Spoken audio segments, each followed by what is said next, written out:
नमस्कार, स्वागत है झारखंड की फटाफट ताजा बड़ी खबरों में। दोस्तों, पारा शिक्षकों के लिए और बेरोजगार युवकों के लिए बेहद बड़ी अपडेट सामने आ रही है। लेकिन आज की सबसे पहली और बड़ी खबर, झारखंड के स्वास्थ्य मंत्री श्री बन्ना गुप्ता ने पीसीवी टीकाकरण की शुरुआत।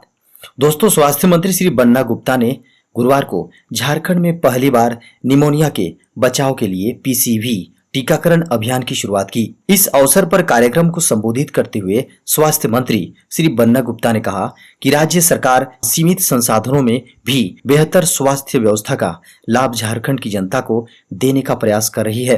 राज्य की जनता का हक है कि उन्हें बेहतर स्वास्थ्य सेवा का लाभ मिले। इसके लिए सरकार भी संकल्पित है कि सुदूर ग्रामीण इलाकों के अंतिम परिवार के अंतिम व्यक्ति तक स्वास्थ्य लाभ पहुंचेगी। झारखंड के ग्रामीण बिजली उपभोक्ताओं को बड़ी राहत, डिले पेमेंट सरचार्ज माफ। दोस्तों, झारखंड सरकार ने बिजली के ग्रामीण उपभोक्ताओं को बेहद बड़ी राहत देते हुए डिले पेमेंट सरचार्ज को माफ कर दिया है। कैबिनेट में लिए गए इस फैसले को बिजली वितरण बोर्ड के निदेशक बोर्ड की मंजूरी के बाद 3 महीने के लिए बुधवार को प्रभावी कर दिया गया। यह स्कीम 15 सितंबर तक लागू रहेगा। निगम के महाप्रबंधक एएस दास ने सभी एरिया बोर्ड के महाप्रबंधकों समेत जिम्मेदार अधिकारियों को इस संबंध में निर्देश जारी करते हुए आधिकारिक उपभोक्ताओं को लाभ देने का निर्देश दिया है। झारखंड की निक्की प्रधान और सलीमा टेटे का राष्ट्रीय महिला हॉकी टीम में चयन। झारखंड की बेटी निक्की प्रधान और सलीमा टेटे का राष्ट्रीय महिला हॉकी टीम में चयन हुआ है। भारतीय महिला टीम टोक्यो ओलंपिक खेलने के लिए जाएगी। अभी दोनों खिलाड़ी भारतीय हॉकी टीम के कैंप में प्रशिक्षण ले रही हैं। इस बीच इनका चयन भारतीय महिला हॉकी टीम में कर दिया गया है। ओलंपिक की तैयारी शुरू हो गई है। भारतीय महिला हॉकी टीम अपने खेल के कुछ पहलुओं पर काम करके टोक्यो ओलंपिक में शीर्ष 3 में स्थान हासिल कर सकती है। यह दोनों खिलाड़ी फिलहाल रांची रेल डिवीजन के कर्मचारी हैं।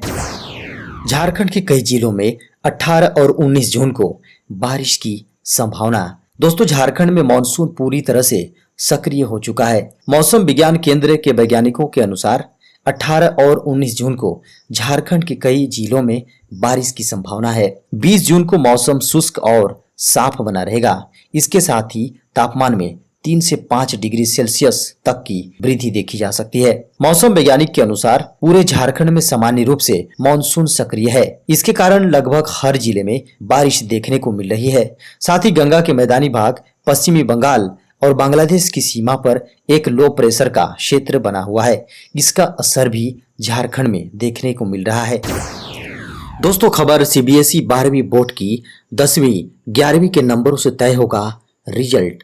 सीबीएसई ने कहा कि 10वीं के 5 विषय में से 3 विषय के सबसे अच्छे मार्क को लिया जाएगा। इसी तरह 11वीं के 5 विषय का एवरेज लिया जाएगा और 12वीं के प्री बोर्ड एग्जाम और प्रैक्टिकल का नंबर लिया जाएगा। 10वीं के नंबर का 30%, 11वीं के नंबर का 30% और 12वीं के नंबर के 40% के आधार पर नतीजे आएंगे। केंद्र सरकार की ओर से सुप्रीम कोर्ट को बताया गया कि 31 जुलाई तक सीबीएसई 12वीं के रिजल्ट घोषित कर दिए जाएंगे। जो बच्चे परिणाम से संतुष्ट नहीं होंगे उन्हें दोबारा परीक्षा देने का मौका दिया जाएगा। इसके लिए गाइडलाइन बनाई जा रही है। केंद्र ने कहा कि सीबीएसई ने पहली बार इस अभूतपूर्व संकट का सामना किया है। रूपा तिर्की का मामला, झारखंड हाईकोर्ट ने दिया आदेश।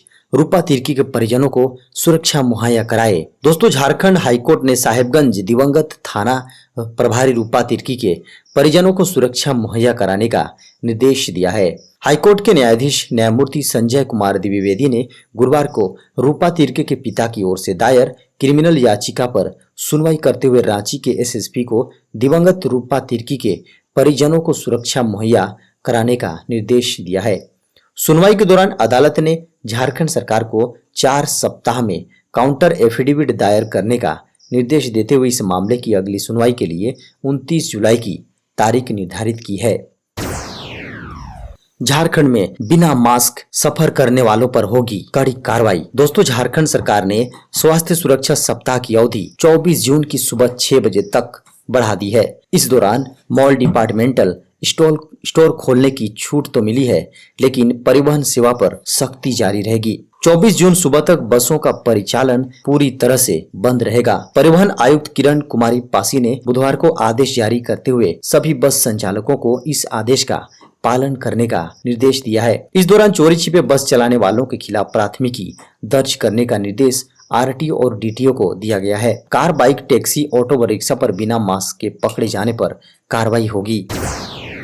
शिक्षा परियोजना का वित्तीय प्रबंधन बदला, अब सिर्फ एक बैंक खाता। झारखंड शिक्षा परियोजना परिषद का वित्तीय प्रबंधन जल्द बदल जाएगा। समग्र शिक्षा के लिए राज्य स्तर पर अब सिर्फ एक बैंक खाता होगा। राज्य कार्यालय के अधीनस्थ सभी एजेंसियों को शून्य शेष आधारित एक बैंक खाता मेंटेन किया जाएगा।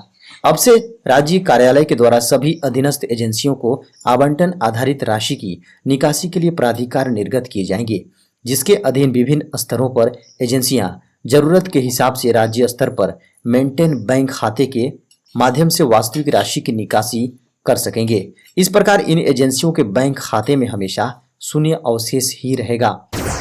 1 अगस्त से शहर में जमीन फ्लैट खरीदना होगा 10% तक महंगा।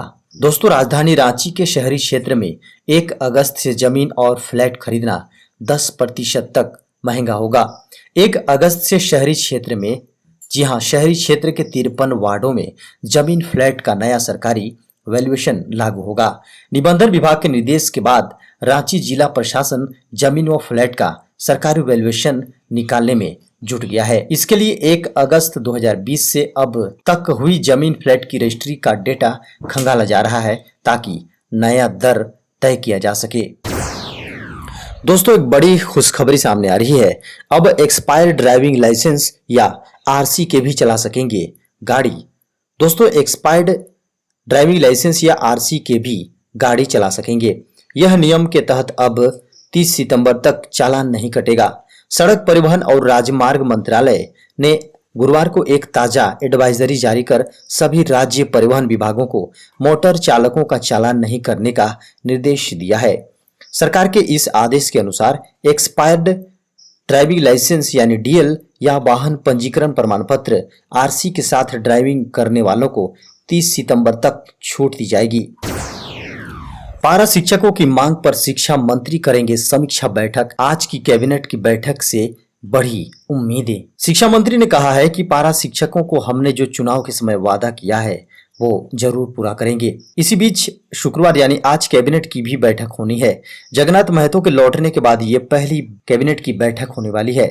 उम्मीद जताई जा रही है कि इस बैठक में पारा शिक्षकों के मामले पर चर्चा हो सकती है। मंत्रिमंडल सचिवालय एवं निगरानी विभाग द्वारा सूचित किया गया है कि मंत्री परिषद की बैठक रांची में शुक्रवार 18 जून 2021 को अपराह्न 4 बजे से झारखंड मंत्रालय यानी प्रोजेक्ट भवन स्थित मंत्री परिषद कक्ष में होगी। कैबिनेट की बैठक में शिक्षा मंत्री शामिल होते हैं तो जरूर पारा शिक्षकों को लेकर अच्छी खबर निकल कर सामने आ सकती है। आपको बता दें कि आज की होने वाली कैबिनेट की बैठक से पारा शिक्षकों में काफी उम्मीदें हैं। दोस्तों, क्रिकेट प्रेमियों के लिए एक अच्छी खबर सामने आ रही है। विश्व टेस्ट चैंपियन फाइनल का प्रसारण अब डीडी स्पोर्ट्स पर भी। दोस्तों, भारत और न्यूजीलैंड के बीच शुक्रवार को होने वाले विश्व टेस्ट चैंपियनशिप फाइनल का प्रसारण स्टार स्पोर्ट्स के अलावा दूरदर्शन के खेल चैनल डीडी स्पोर्ट्स पर भी किया जाएगा, जिससे दूर दराज के इलाकों में रहने वाले दर्शक भी आसानी से इस मुकाबले का फायदा उठा पाएंगे। जी हाँ, इस मुकाबले को देख पाएंगे।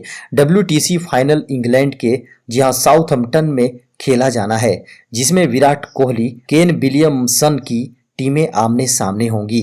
सूचना एवं प्रसारण मंत्री प्रकाश जावड़ेकर ने ट्वीट करके इस मुकाबले के दूरदर्शन पर प्रसारण की जानकारी दी। उन्होंने ट्वीट किया कि क्रिकेट प्रेमियों के लिए एक अपडेट है। अब आप WTC final DD free dish पर डीडी स्पोर्ट्स चैनल पर देख सकते हैं। झारखंड एकेडमिक काउंसिल ने तय किया मैट्रिक व इंटरमीडिएट का मार्किंग फार्मूला। मैट्रिक और इंटरमीडिएट के परिणाम को लेकर झारखंड एकेडमिक काउंसिल ने फार्मूला पर अपनी मुहर लगा दी है। 9वीं और 11वीं की OMR शीट पर हुई परीक्षा पर 80% अंक दिए जाएंगे, वहीं 20% अंक प्रैक्टिकल से मिलेंगे। जिन विषयों का प्रैक्टिकल नहीं है उसमें आंतरिक मूल्यांकन होगा और इतने अंक दिए जाएंगे।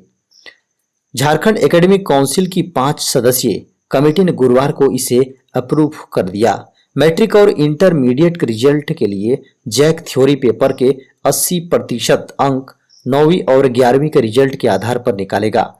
वहीं प्रैक्टिकल और आंतरिक मूल्यांकन के लिए 20% अंक निर्धारण करने की जिम्मेदारी स्कूलों की होगी। स्कूल प्रैक्टिकल और इंटरनल असेसमेंट के अंक झारखंड एकेडमिक काउंसिल को उपलब्ध कराएंगे। रेलवे ने 40,000 पोस्ट के लिए निकाली बम्पर सरकारी नौकरी। इंडियन रेलवे की तरफ से सरकारी नौकरी की तैयारी कर रहे युवाओं के लिए बड़ी खुशखबरी है।